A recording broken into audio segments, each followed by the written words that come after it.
BNR gold and diamonds తరుగు తక్కువ బంగారం ఎక్కువ. ఇప్పుడు మన వైజాగ్ లో జూలై 24న గ్రాండ్ ఓపెనింగ్.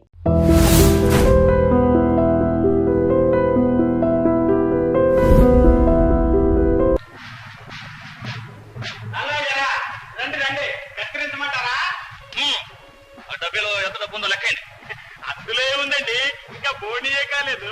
మొత్తం ఎన్ని తల్లో చూడండి. 1 2 3 4 5 6 మొత్తం 6 తల్లండి. తిరుపతి తలకు 10 డబ్బులు చొప్పున 6 తల్లకి సుంకం చెల్లించు. అది ఏమిటండి, కష్టపడి మేము సంపాదించడం ఏమిటి, సుంకం అని మీరు తీసుకెళ్ళడం ఏమిటి?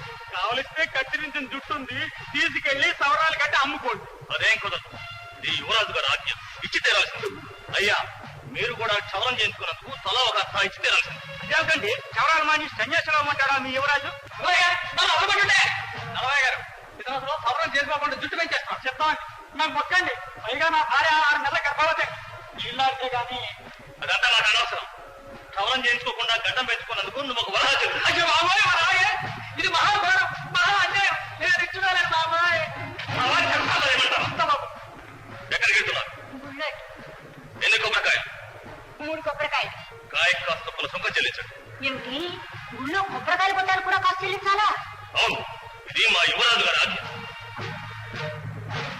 ఈ నలుగురు మీ పిల్లేనా? అవును, మీరు మా వారు.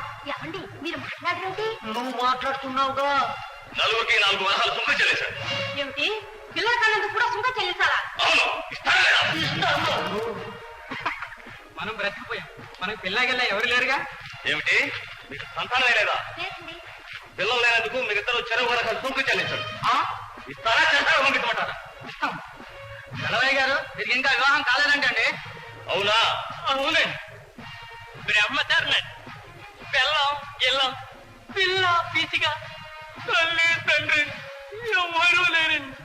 ఏకో నారాయణ ఏకో. అయితే 20 వరహాలు సుంకం చెల్లించు. ఎందుకండి? ఒంటరి వాడు గనక నీకంటే ఖర్చులుండవు, చెల్లించాల్సిందే. మరీ బాగుందండి. పిల్లలు ఉంటే ఒక పన్ను, పిల్లలు లేకపోతే మరో పన్ను. ఇదే పరిపాలన. పారికట్ట నువ్వు విప్లవకారులుగా ఉన్నావు. నిన్ను చెరసాలలో పెట్టాలి. తెరసాలలో ఉండడానికి పన్ను లేదండి. అయితే పెట్టి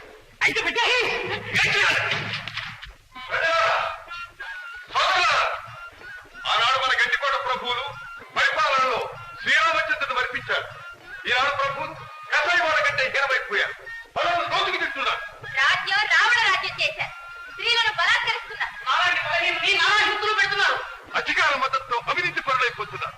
వారి దౌర్జన్యాలకు హద్దు లేకుండా పోతుంది. లేకపోతే ఏమిటి అసలు పన్నులు? చుట్టు పెంచితే పన్ను, పొట్టు ఉంచితే పన్ను, ఓడి గుండెకి పన్ను, పోసి ముఖానికి పన్ను. బిడ్డల కంటే పన్ను, గొడ్రాలుగా ఉంటే పన్ను.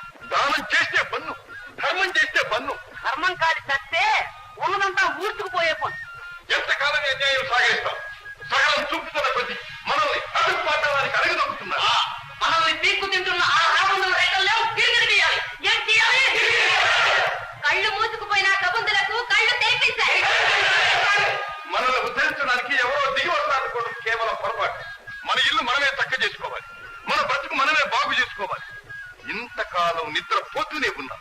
ఇప్పుడైనా నిద్ర నుంచి మేల్కొని అధికారుల దౌర్జన్యాన్ని ప్రతిఘటించాలి. ఒక్క శక్తిగా విజృంభించాలి, ఒక్క వ్యక్తిగా ముందుకు సాగాలి. సామాన్యుడి సాహసం ఏమిటో అది కోటలో నిద్రపోతున్నారు. కులాలకు తెలియపరచాలి.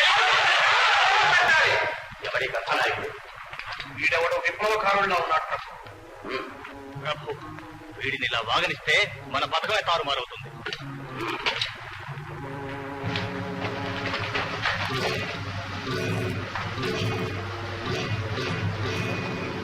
ఏమిటి ప్రసంగం? ఎవరు? మీ అన్యాయాల్ని అంతం చేయడానికి వచ్చిన యముణ్ణి. అమాయక ప్రజలలో అరాచకం రేకెత్తిస్తున్నాం. ఇది రాజద్రోహం తెలుసా? రాజద్రోహం, అన్యాయాన్ని అరికట్టడం రాజద్రోహమా? యువరాజు గారి ఆజ్ఞ అతిక్రమించడం రాజద్రోహం. యువరాజు అధికారం చేతిలో ఉందని అర్థం లేని పన్నులతో ప్రజలను దోచుకుంటారు. పన్నులు వసూలు కానిదే పరిపాలన ఎలా సాగుతుంది?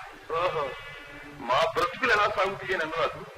చెరుకు తీపని మొదలంతా నగిలితే నాలుగు చెబుతుంది, పిప్పి మాత్రం మిగిలిపోతుంది.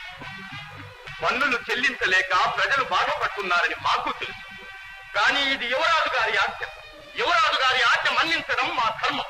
అడ్డు వచ్చిన వారిని కఠినంగా శిక్షిస్తాం. ఏమిటి శిక్షిస్తావా? తిండి పెట్టే చెయ్యి ఖండిస్తావా? దానికి ఫలితం అనుభవిస్తాం.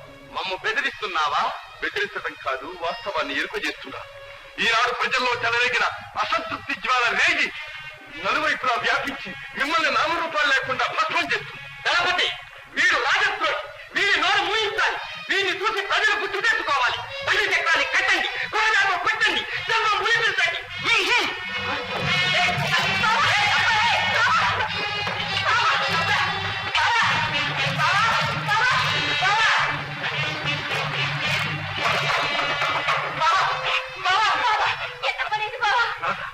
ఎందుకంత బెంగారు పెట్ట నేనేం చేయగలను?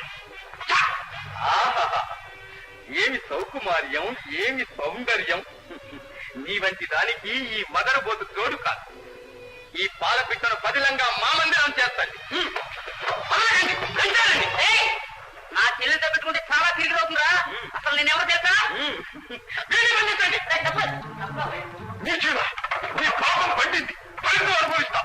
ఎంత పొగరు! లేకపోతే చూస్తాయి, రక్తం చిందేలా పట్టండి.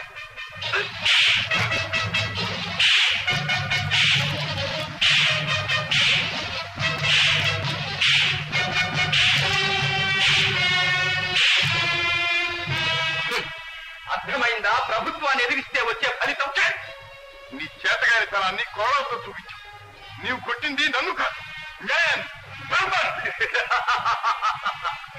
శౌర్యం లేని ప్రతి పిరికి పందా పలికే మాటలి. శౌర్యమా? శౌర్యమే లేదా?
నీ వంటి నీచుడితో నాకేం పని?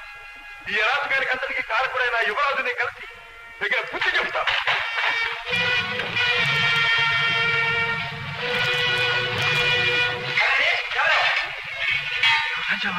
క్షమించండి రాజా. సరే, అటుకాదు రాజా, ఇటు ఇటు.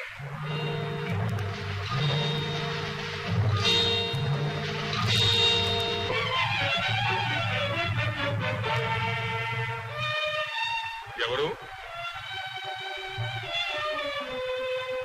మీరు? ఈ రాజ్యానికి యువరాజులు. ఏ మతిపోయిందా? ఏమిటా వెరినవు? మన్నించాలి, యువరాజంటే తమరేనా? కనీసం మీకు 3 తలలు 6 కొమ్ములు 9 చేతులు 20 కాళ్ళు. సాధించని పరిహాసం. పరిహాసం కాదు యువరాజా, ఆశ్చర్యం. అలాగే మీరు కూడా రక్తవంశాలున్న మామూలు మనిషిని కల్లో కూడా అనుకోలేదు. ఎవరేదేమిటో నాకు అర్థం కావటం లేదు. నా మాటలు అర్థం కావు. అద్దాల మందిరాల్లో అందాల నగర శిల్పాల వంపు సంపులు తిలకిస్తూ మెత్తని పట్టుపాన్పుల మీద మత్తు పానీయాలు సేవిస్తూ నృత్యగాన కళా వినోదాలలో తేలిపోయే మీకు నా మాటలు అర్థం కావు. ఏమిటో బాధతో మాట్లాడుతున్నా. బాధ? ఈ బాధ నా ఒక్కరిది కాదు యువరాజా, మీ ఏలుబడిలో కుంగి కుషించిపోయే ప్రతి ఒక్క పౌరుడిది.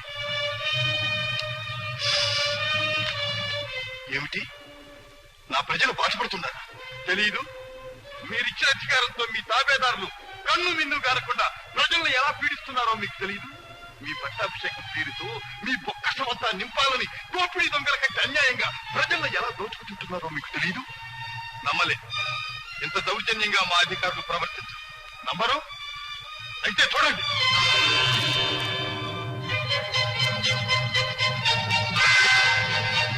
ఇదేమిటో తెలుసా?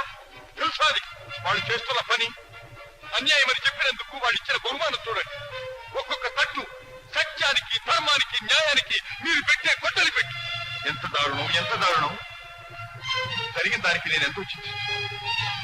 ఈ విషయాలు జరుగుతున్నట్టు నాకు తెలియనే తెలియదు. ఈ రాజ్య పరిపాలన మా మాతృశ్రీ గారి అది ఆ గుడ్డిసాగుతో తప్పించుకోవడానికి ప్రయత్నించకండి. రేపు మీరు పరిపాలించబోయే రాజ్యం ఏ పరిస్థితిలో ఉంది తెలుసుకోవాల్సిన బాధ్యత మీ మీద కూడా ఉంది. ప్రభువుని యముడిలాగా భావించే ప్రజల్ని మీరు ఎలా పాలిస్తారు? ఏ విధంగా పాలిస్తారు?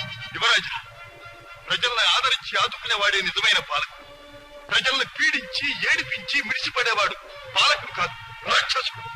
వాడికి ఏనాటికైనా పతనం తప్పదు. పేద ప్రజల అభిశాపమే వాడిని నిలువున తగ్గించి దగ్ధం చేస్తుంది. ఈ మాట మాత్రం మర్చిపోకండి.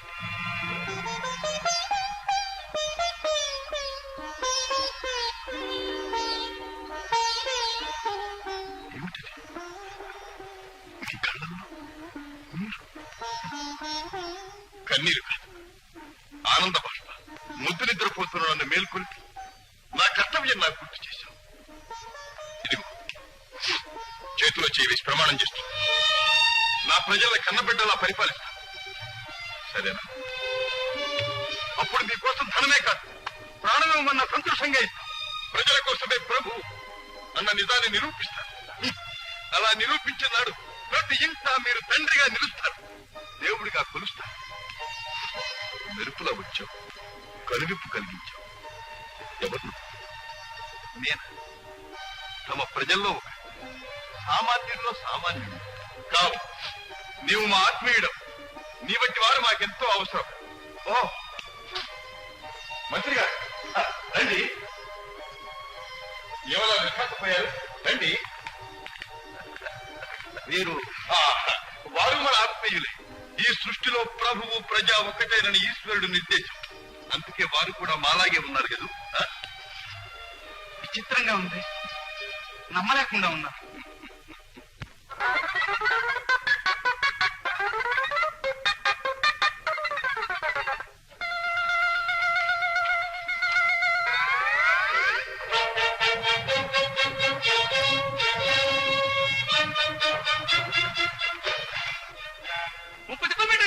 దొరికినట్టు దొరికి తాడిపోతున్నాడే. వీడు అక్కడ పడుకోవాల్సిందే. అసలు ఇక్కడ ఎవరు లేకుంటాడా?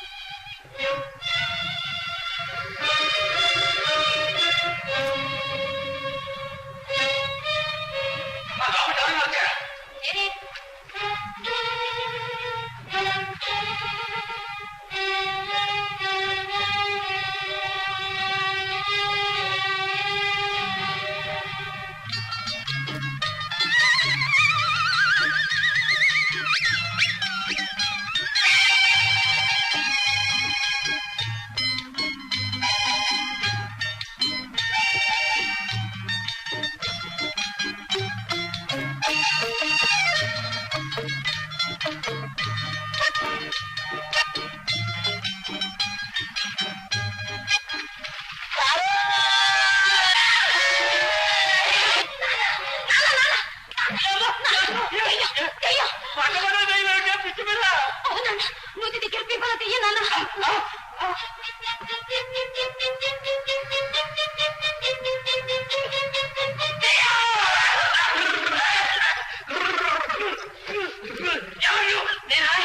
నేనే అవును ఈ అమ్మాయి మీ అమ్మాయి భలే అందంగా ఉంది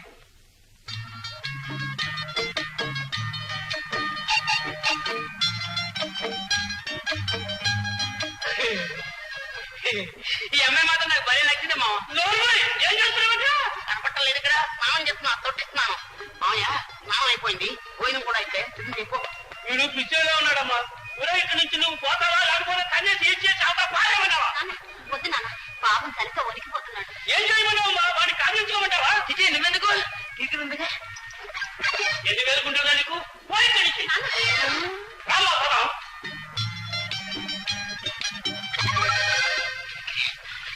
చలి చలి కట్టేసి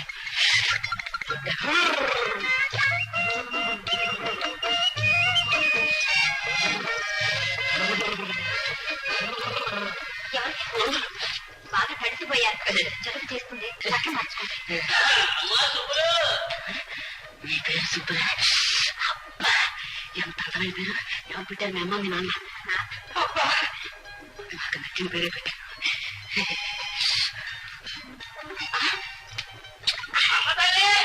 వస్తున్నా నాన్న సుబ్బులు ఆకలి వేస్తోంది. ఏమైనా వడ్డించాక పిలుస్తాను మీరు ఇక్కడే ఉండండి మా నాన్న చూస్తే మీ నాన్న పేరు పేరు సన్నాసయ్య సన్నాస. వాడి మొహం చూస్తేనే తెలుస్తుంది. సంసార లక్షణాలు ఎక్కడ కనపడలేండి. అమ్మా సుబ్బులు, అరుస్తున్నాడు.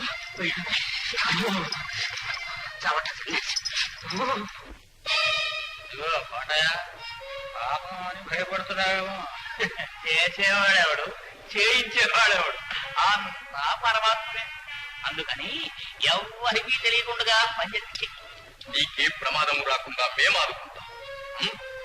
తీసుకో. ప్రభువులు మహారాజులైన తర్వాత ఇంకా బహుమానం ఇస్తారు. కోటయ్య, ఇదిగో విషయం. ఈ రాత్రికి ద్రాక్షరసంలో కలిపి జయంతి చేతి ప్రాణించు. చిత్తం. విష ప్రయోగం జరిగిన మరుక్షణమే మాకు ఆ వార్త అందించు. చిత్తం. యువరాజా, మన సన్నిహితులు సామంతులు అందరూ విచ్చేశారు. తమరు ఈ విలాస మందిరంలోనే ఉండడం అమ్మగారికి రాకుమారికి కొంచెం ఆందోళన. మంత్రి గారు ఆడవాళ్ళందరినీ ఇలాగే అనుమానిస్తూ ఉంటారు. తమరు వెంటనే కోటకు బయలుదేరడం మంచిది యువరాజా. అలాగే, తప్పకుండా.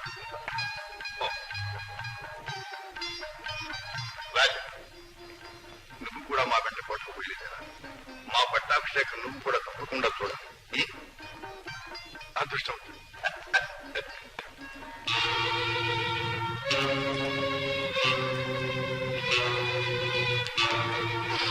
ఏమిటిది? రాక్షసం ప్రభు.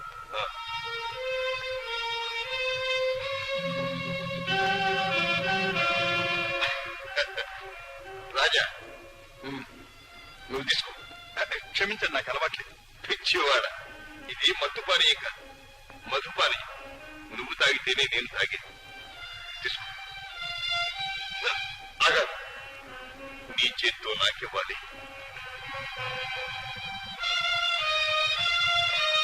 నా చేత్తో నీకివ్వాలి. మన స్నేహం వర్ధిల్లాలి.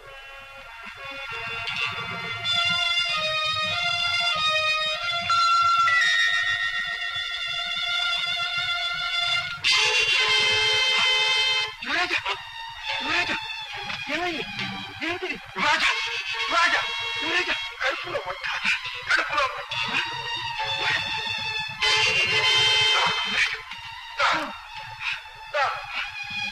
యువరాజా.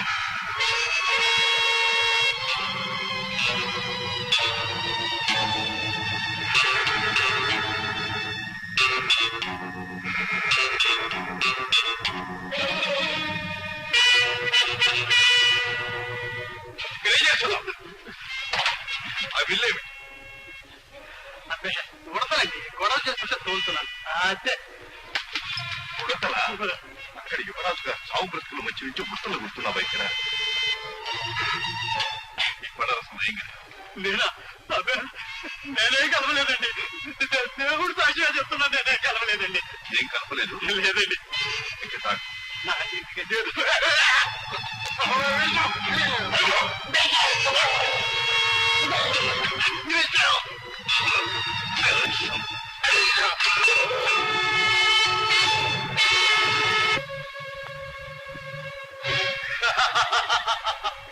శభాష్! వేసేశాం కోటలో పాక. విష ప్రయోగం జరిగిపోయింది. అయిపోయిందన్నమాట యువరాజు గారి పని మామూలుగా. జయంత్ పరలోకంలో పట్టాభిషేకానికి తరలిపోయాడు. మన మార్గం నిష్కంటకమైపోయింది. ఇక రాజ్యాభిషేకం మామూలుగా తమకే.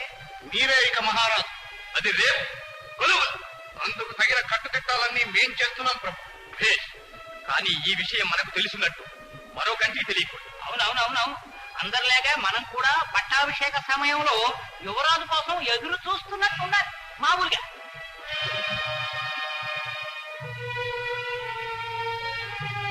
రాజా, ఈ విషయం అతి రహస్యంగా ఉంచాలి. విష ప్రయోగం చేసిన ఆ నీతుడు అతి బలవంతుడు.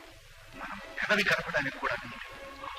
విషం కక్కించాను, ప్రాణభయం లేదు. రక్షించారు. కానీ స్పృహ ఎప్పుడు వస్తుందో చెప్పలేదు. అదేమిటి? అంటే చెప్పటం కష్టం. వారం రోజులు కావచ్చు, పక్షం రోజులైనా కావచ్చు. అయ్యో, రేపే పట్టాభిషేకం. నాకు తెలియదనుకున్నారా మహామంత్రి గారు? నా శాయశక్తులా ప్రయత్నించారు. యువరాజుకు స్పృహ రావటం లేదు. అయ్యో భగవంతుడు, ఏమిటి చెయ్యడు? రేపు యువరాజుకు పట్టాభిషేకం జరగ తీరాలి.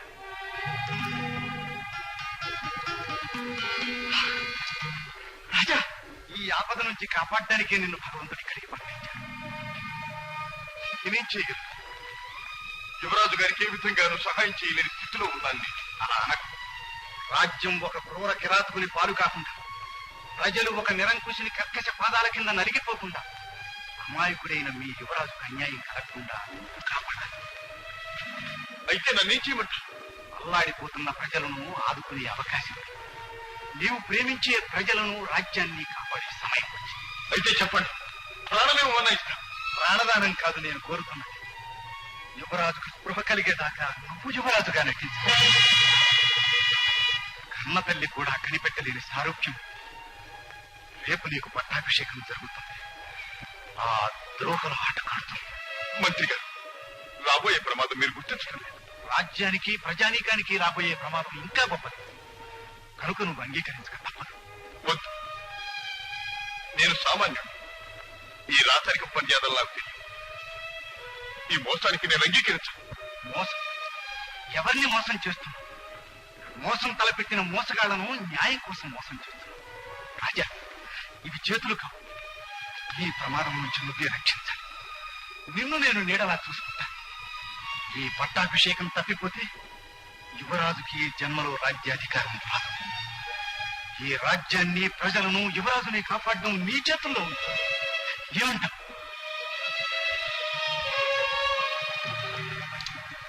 మీ ఇష్టం. రాజా, రాజా.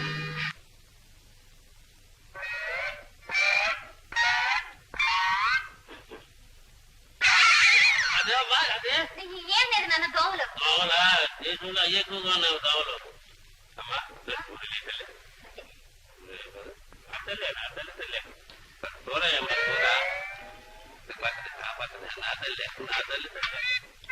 ఏంటి ఊరు లేదేమ్మా? తిన్నావు కదా నాన్న? నేను తిన్నానా? బాగానే ఉంది. 4 పూరీలు పడే తల్లి తల్లి కూరేనా కూర? తిన్నావు కదా నాన్న? నేను తిన్నానా? నా తల్లే. ఆ మధ్యది భయ్యమ్మ, నా తల్లి, నా తల్లి. పూరి వేయి తల్లి, పూరి వేయి తల్లి. ఇదేదో మాయ కింద ఉంది. పూరి వేస్తే కూర ఉండదు, కూర వేస్తే పూరి ఉండదు. పూరి కూర వేస్తే కథ ఉండి తల్లి. అదేమిటి నాన్న, నేను వేస్తూనే ఉన్నాను, తింటూనే ఉన్నావుగా. నువ్వు వేస్తూనే ఉన్నావు, తింటూనే ఉన్నానా? అమ్మా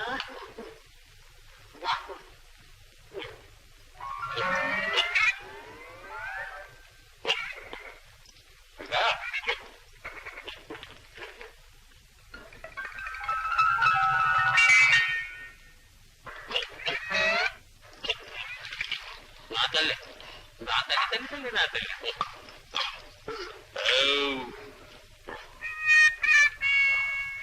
ఇదేమిటమ్మా కంట్రోల్ నీళ్లు చేయగడుకున్నావుగా నాన్న నేను చెయ్యి కడుక్కున్నానా? అమ్మా ఏమి చెయ్యి ఏదో పరాగా కంచంలో పారబోస్తుంది కడుక్కో ఏదో రోజు రోజుకి నాకు మతిపోతున్నట్టుందమ్మా. మతిపోతు నా కొరక త్వరడింది. ఏదో నాయకుంది అమ్మా. సుబ్బేదమ్మా సుబ్బమ్మా నాకేం తెలుసు నాన్న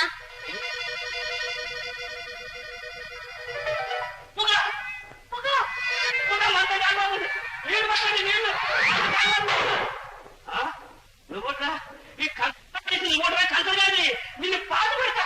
నాన్న వద్దు నాన్న పట్టక నాన్న పాపం అయ్యుంది ఆయాసంగా ఉంది ఎవరిదేగా నువ్వు అడిగివా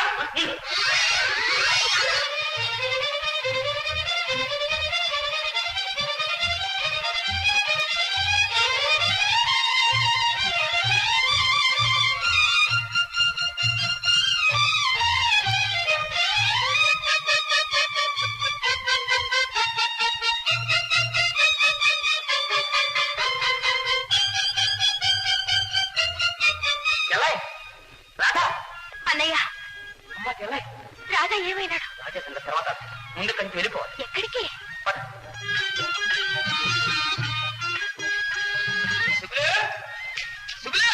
ఎవరందయ్యా ఎవరెట్టి మొహం నాకు కాబోయే కిరికిరి. వా, మా నాన్నడి మీ నాన్న అలా వెళ్తే ఉన్నాడు. ఆ తర్వాత చెప్పా కానీ ఈ అమ్మాయి నాకు వెళ్ళాయి కొన్నాళ్ళ పాటు మీ ఇంట్లోనే ఉంటుంది. ఈ సహాయం మాత్రం నాకు చేసి పెట్టా. ఈ కిరికిరి వెళ్ళే అలాగే రామ్మా వెళ్ళు.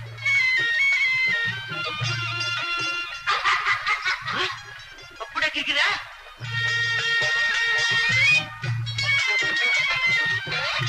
అమ్మాయి సుబ్బులు సుబ్బులు వాడు ఎక్కడ దొరకలేదమ్మా. ఆ దొంగదాన్ని చేతికి దొరుకుతాడు వాడు భూమ అనిపించు. ఎవరి అమ్మాయి? నా స్నేహితురాలు నాన్న పురాణి మందిరంలో నాతో కలిసి పనిచేస్తుంది పేరు రాధా అలాగా అమ్మా. నేను దిగాడానికి పోతున్నా. తలుపులు అన్ని జాగ్రత్తగా వేసుకోసమ్మా. ఆ దొంగదాన్ని మళ్ళీ వస్తాడు. అలాగే నాన్న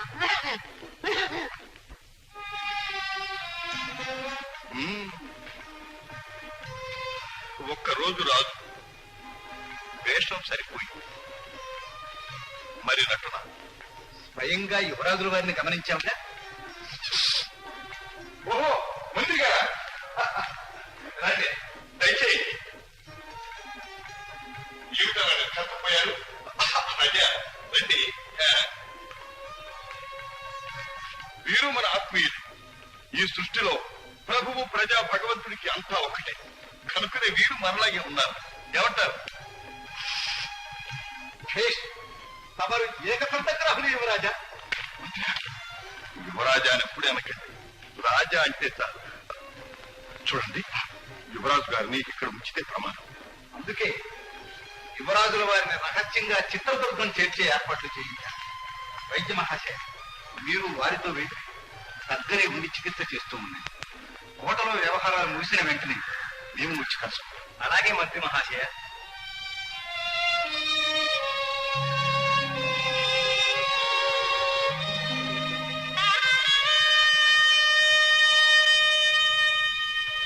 యువరాజు మిమ్మల్ని చూడక ముందు మీ మీద పగ గుండెల్లో రగులుతూ ఉంది. చూచా ఒక్క మాట ఒక్క చూపుతో నన్ను మీ వాడిని చేసుకుంది. మీ మీద జరగబోయే అన్యాయాన్ని అరికట్టడానికి నేనొక్కడిని పెడుతున్నాను. ఈ పరిస్థితుల్లో మిమ్మల్ని వదిలిపెట్టడానికి మనస్కరించటం కానిక చెప్పలేదు. సెలవు.